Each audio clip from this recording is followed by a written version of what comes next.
Assalamualaikum warahmatullahi wabarakatuh. Perkenalkan, nama saya Ahmad Fauzi dari program studi Ahwalus Syasiah, ingin menjawab soal UTS yang telah diberikan oleh dosen. Nomor 1. Jelaskan konsep fitrah dalam Islam berdasarkan Al-Quran atau hadis. Fitrah itu berarti suci dan bersih. Tetapi fitrah manusia adalah ia percaya akan adanya agama Islam. Jadi fitrah manusia itu adalah Islam. Seperti contoh dalil dalam Al-Quran dan hadis, yaitu kullu mauludin yuladu al fitrah. Setiap manusia yang dilahirkan itu dia dalam keadaan fitrah, yaitu fitrah yang dimaksud adalah Islam. Cukup. Nomor 2. Apa yang dimaksud dengan akidah? Peran akidah bagi seorang muslim adalah untuk membentuk cara berpikir dan bersikap. Apa maksudnya? Berikan contoh 2 peran tersebut pada diri Anda sebagai mahasiswa.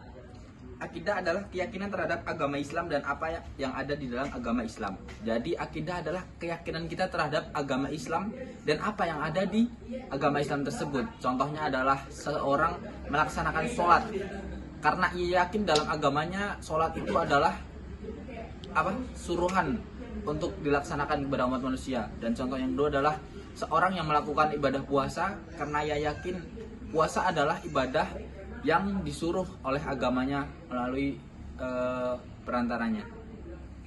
Cukup. Nomor 3. Dinyatakan dalam Al-Quran bahwa sholat dapat mencegah seseorang dari perbuatan keji dan tercela. Apa maksudnya? Jelaskan bagaimana hal tersebut dapat berlaku pada Anda.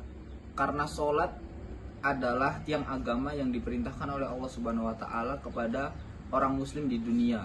Dan ketika kita sholat, jiwa kita menjadi tenang, tentram, dan damai. Dan sholat bisa mencegah dari perbuatan maksiat, yaitu contohnya adalah ketika teman kita mengajak untuk berbuat maksiat tapi kita memilih untuk sholat. Cukup. Nomor 4. Suatu daerah kerap kali tertimpa musibah bencana alam hingga banyak menimbulkan korban jiwa.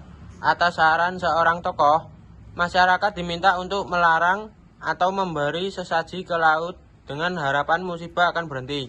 Setelah itu, daerah itu tidak pernah lagi tertimpa musibah, bahkan menjadi daerah yang makmur. Bagaimana pandangan Anda terhadap fenomena tersebut?